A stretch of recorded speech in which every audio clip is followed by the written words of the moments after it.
અમદાવાદના બાવળાના બગોદરામાં એક જ પરિવારના 5 સભ્યોએ સામૂહિક આપઘાત કરી લેતા અરેરાટી વ્યાપી ગઈ। ધોળકાના વતની અને હાલ બગોદરા રહેતા પરિવારે અગમ્ય કારણોસર રાત્રે ઝેરી પદાર્થ ગટગટાવીને આપઘાત કરી લીધો। બગોદરામાં બસ સ્ટેશનની બાજુમાં આવેલી ઓરડીમાં પરિવાર રહેતો હતો। પતિ પત્ની, 2 દીકરી અને 1 દીકરાનો પરિવાર મૃત હાલતમાં મળી આવતા ઉહાપોહ મચી ગયો છે। પરિવારનો મોભી રિક્ષા ચલાવી ગુજરાન ચલાવતો હતો। બનાવના પગલે અમદાવાદ ગ્રામ્ય એસઓજી, એલસીબી અને ધંધુકા પોલીસ સ્થળ પર પહોંચી 5 મૃતકોને પીએમ માટે સામૂહિક આરોગ્ય કેન્દ્ર પર ખસેડાયા હતા। હાલ પોલીસ આપઘાતના કારણની તપાસ હાથ ધરી રહી છે।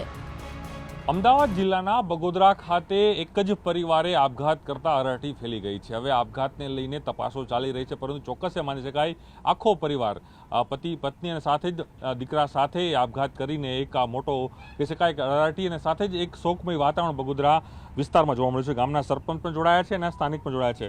આપ ગામના સરપંચો, આવી મોટી ઘટના કદાચ પહેલી વખત આ ગામમાં બની હશે, આપનું નામ નહીં પરિચય આપજો। મારું નામ બનુભાઈ બગોદરા, તાલુકો બાવળા, જિલ્લો અમદાવાદ। ઓકે સરપંચ, ખાસ કરીને આવડી કદાચ ઘટના ગામમાં પહેલી વખત બની હશે? મારા ગામમાં પહેલી વાર આ ઘટના બની છે અને એ લોકો કંઈક ધોળકાના હતા, મારા ગામના પરિવાર નથી। અચ્છા, બરોબર। અને આ મારી જોડે કાળુભાઈ ઉભા છે, તે મારા ગામના વતની છે અને એમની આ એક જગ્યા છે, એમને ભાડે મકાન આપેલ।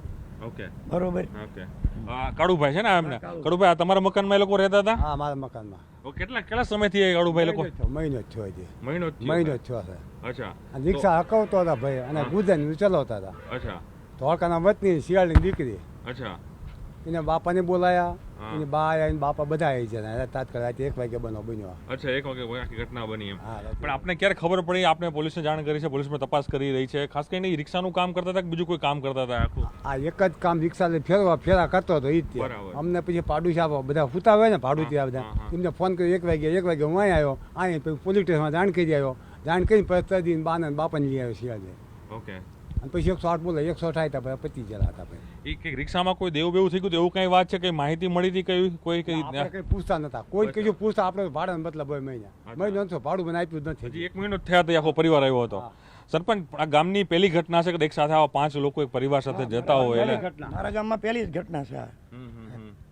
હવે શું અપેક્ષા રાખો છો સરકાર તરફથી? કારણ કે ન્યાય ત્યાંનો ન્યાય મળે, બસ અપેક્ષા એ રાખું છું। ઓકે, આપ જોશો સરપંચ પણ છે અને સાથે પોલીસનો પણ બંદોબસ્ત ગોઠવી દેવામાં આવ્યો છે। ખાસ કરીને આજે હું આપને પાછળનો જે વિસ્તાર છે તે બતાવીશ। એ વડીમાં છે તે રહી રહ્યા હતા અને તે જ સમયે મોડી રાતે એટલે કદાચ રાતના 1 થી 2 ની વચ્ચે એ મૃત્યુ છે તે પ્રકારના સમાચાર આવ્યા હતા અને એ જે કહી શકાય કે આપઘાત કર્યું છે।